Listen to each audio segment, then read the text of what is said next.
ஸ்ரீமதி ராமானுஜாய நமக. திருப்பாவையில் நம்ம இது வரைக்கும் 10 பாசுரங்கள் பார்த்தாச்சு.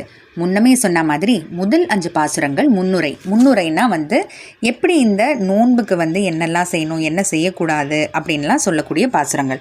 6வது பாசுரத்துலேருந்து பாகவதர்களை எழுப்பும் பாசுரம். பாசுர கணக்குப்படி பார்த்தா நம்ம இப்போ 11வது பாசுரம் பார்க்க போகிறோம். ஆனால் பாகவதர்களை எழுப்புறதுல இது 6வது பாசுரம். ஒவ்வொரு பாசுரத்துலேயும் ஒரு சிறுமியாக எழுப்புறாங்க இல்லையா ஆண்டாளம்மா, அவங்களுக்கு குறிப்பாக ஏதோ ஒரு வார்த்தையை சொல்லி அவங்கள குறிப்பிட்டு அழைக்கிறாங்க.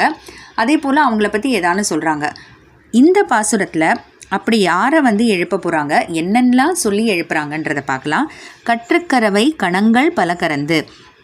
கற்று அப்படின்னா கண்ணுக்குட்டியை போல் இளமையாக இருக்கக்கூடிய பசுமாடுகள். ஏன் கண்ணுக்குட்டியை போல் இளமையாக இருக்கக்கூடிய பசுமாடுகள்னால் கண்ணன் தொட்டு தொட்டு வளர்ந்த பசுமாடுகள் இல்லையா, அதனால் பால் நிறைய கறக்கும், நல்ல பார்க்க பெருசாக இருக்கும், ஆனால் கண்ணுக்குட்டிகளை போல் இளமையாக இருக்கக்கூடிய கற்று கறவை. கறவைனா பசுமாடுகள், பால் கொடுக்கக்கூடிய மாடுகள். கணங்கள்னா கூட்டமாக இருக்குது. பல கறந்து, இப்படி இந்த பசுமாடுகளில் இருந்தெல்லாம் பால் கறந்து இருக்கக்கூடிய ஆயர்பாடி மக்களை பற்றி சொல்கிறாங்க. அவங்க எப்படி இருப்பாங்க, ஏதோ மாடுகிட்டேருந்து பால் கறக்கிறவங்க அப்படின்னு ரொம்ப சாதாரணமாக எடை போட்டுறக்கூடாது. ஏன்னா செற்றார்னா எதிரிகள். இங்கே யாருக்கு எதிரிகள்னா கண்ணனுக்கு யாரான எதிரிகள்னு வந்துட்டா திரளழிய சென்ற சரிச்சையும் அவங்க தோக்கடிக்கிறபடி போய் சண்டை போட்டு அவங்கள தூக்கடிச்சிட்டு வருவாங்களாமா. ஏன்னா எதிரிகள்னு தெரிஞ்சால் அவங்க வர வரைக்கும் காத்திருக்க மாட்டாங்க. ஏன்னா கண்ணன் எப்படிப்பட்ட கண்ணன், அதனால் கண்ணனுக்குன்னு யாருன்னு எதிரி இருந்துட்டா போய் அவங்கள தூக்கடிச்சிட்டு வரக்கூடிய அளவுக்கு திறமை இருக்கக்கூடியவங்க.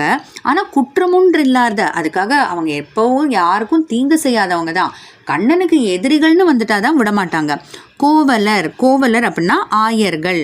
தம் பொற்குடியே, அந்த ஆயர்களுக்குள்ள பொற்குடியே அப்படின்னா நல்ல பக்தி, தேஜஸ், இது எல்லாத்துலேயும் ரொம்ப சிறந்ததாக இருக்கக்கூடியவங்க அப்படின்னு சொல்லி இந்த உள்ள தூங்கிட்டு இருக்க பெண்ணை ஆண்டாளம்மா சொல்கிறாங்க. புற்றரு வல்குள்.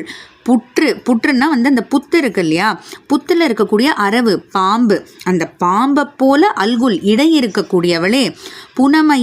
புனமயிலேனா அழகான மயில் போல இருப்பவளே, இப்படிலாம் சொல்லி அழைக்கிறாங்க.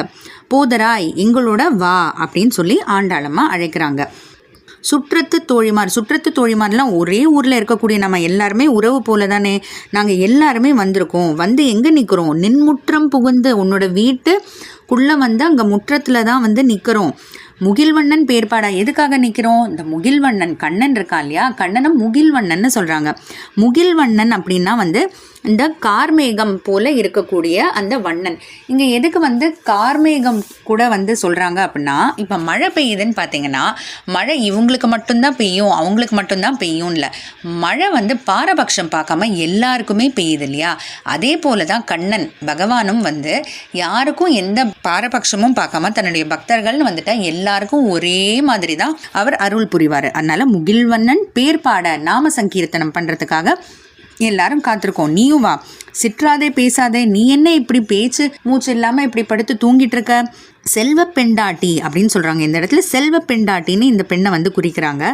செல்வ பெண்டாட்டின்னா என்ன, இந்த ஆயர்பாடிக்கு குணத்தால் செல்வம் போல நீ தான் இருப்பவளே, ஆனால் நீயே இப்படி தனியாக அனுபவிச்சுட்டு இருக்க, எங்கள் எல்லாரோடையும் சேர்ந்து அனுபவிக்க வேண்டாமா கிருஷ்ண பக்தியை. அப்போது இற்றுக்கு உறங்கும் பொருளேலோர் எம்பாவாய். இப்படிப்பட்ட ஊருக்கே நீ பக்தின்ற அந்த செல்வம் அது கொடுக்கக்கூடியவளாக இருக்கக்கூடிய நீ தனியாக அங்கே படுத்து தூங்கிட்டு இருக்கியே, வா, இதுக்கு என்ன அர்த்தம், வா நம்ம எல்லாருமா சேர்ந்து நாம சங்கீர்த்தனம் பாடலாம் அப்படின்ட்டு ஆண்டாள் அழைக்கிறாங்க. ஆண்டாள் திருவடிகளே சரணம்.